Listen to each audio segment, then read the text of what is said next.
Okay, so this is going to be a quick tour of my, this is a 110 gallon tank. A friend of mine wants to know how Sump works, so I'm going to explain, and it might be useful to somebody who wants to put in a sump. So what is a sump? So a sump is, instead of using filtration on top, you use a system below, okay?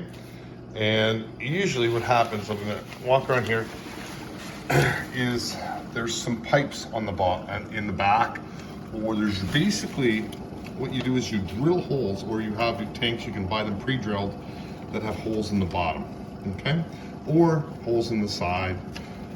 But basically what it is there's an input and an output pipe, okay? So you can see those pipes come all the way to the top, okay? And this one is curved and there's a hole in it, and that helps prevent sucking action, okay? But the biggest thing I want to show you here is how this works. So if you look at the back, let me turn this light down. Okay, so if you look at the back, you will see this area here. I actually better turn that light back on. At the bottom where the water gets siphoned out. So there's two places. It also gets siphoned up along the top. So it skims water off the top, which goes down through the filter system, or it pulls it from the bottom, which is really nice. Pulling it from the top, you always have nice, clean, clear water along the top. Without that, sometimes people see oils and things like that from fish foods and organics. And then the water, so the water overflows, goes in the back chamber and goes out one of those pipes, okay?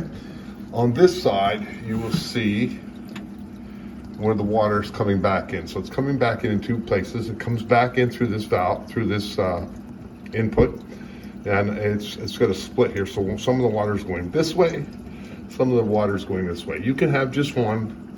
Having multiple just makes the water go in different directions, and theoretically gives you better circulation. Okay, so that's what happens on this end, the top end.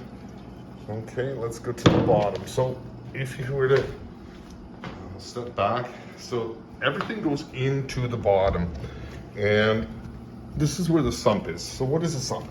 A sump is basically a container, plastic, or another aquarium, another glass aquarium. I've got a light here, I'll turn it on.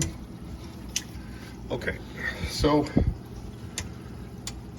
this is a sump. So I basically, in this case, I have a 40-gallon breeder tank, and I designed it with chambers.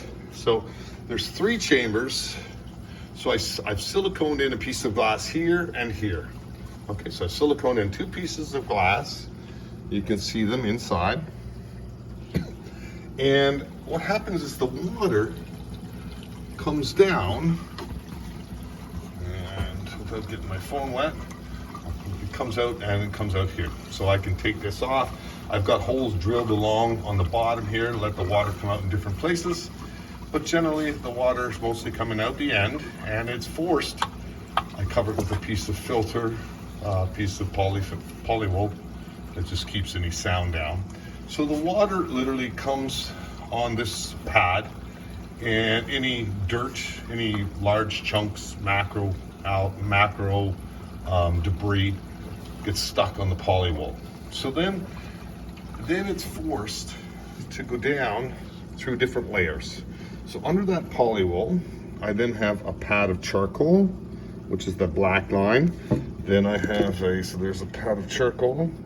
I have this is an ammonia remover pad, and underneath that green one is a phosphate remover, which helps control algae. So in that chamber, what I did is if we go down, after I silicone the piece of glass in, now that glass doesn't go all the way to the bottom. So what happens is the water is forced down through these layers, and then at the very bottom, which you can't see, the water is forced to go under, and then it comes up in this chamber.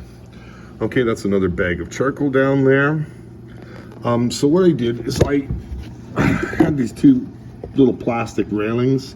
There's one on that side and there's one on that side. I silicone them in, and this here is a ceiling tile grate. you know, you get the 2x4 sheet. So I just cut that and put it in there, and I sit that, it just sits on top, and it just holds the media up. Okay, so again, water comes through the bottom and is forced through, and then comes up through this chamber. Now this chamber is full of bioballs. These bioballs are what does most of the filtration. So good bacteria grows on them, and it takes toxins out of the water. So it's loaded with, this is the biochamber, it's loaded with bioballs. So the water comes through the bottom, comes up through the bioballs, and then overflows into this chamber. So this piece of glass is a little lower, so the water falls down into the third chamber. And the third chamber is where I have the pump that will return the water back up through this hose and up through this pipe and then back into the tank. So this chamber here contains, in my case, now you can do all kinds of things. You can put whatever you want in here. Some people will put plants in here, lots of plants. If you have a light, those plants will grow and remove nitrates and phosphates, which cause algae blooms up in the top tank.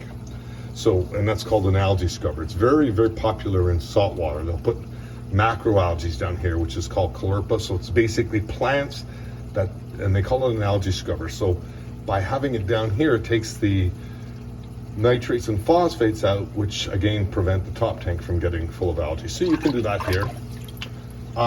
That's where the heater is. The heater's down here, so it's not seen up top.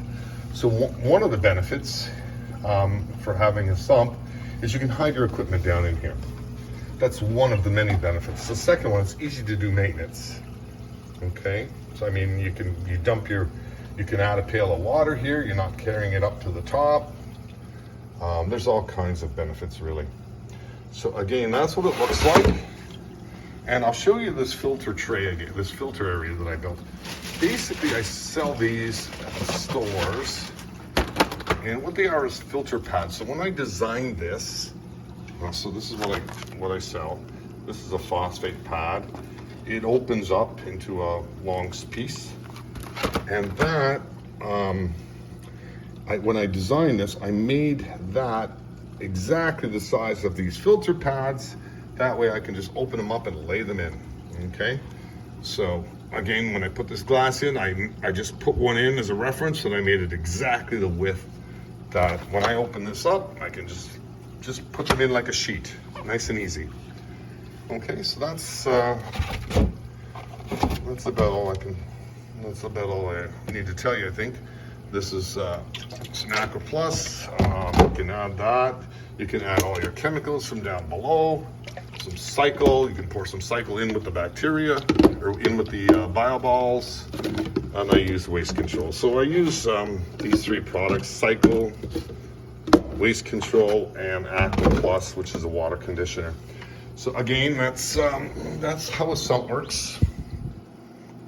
Okay. Hope that helps.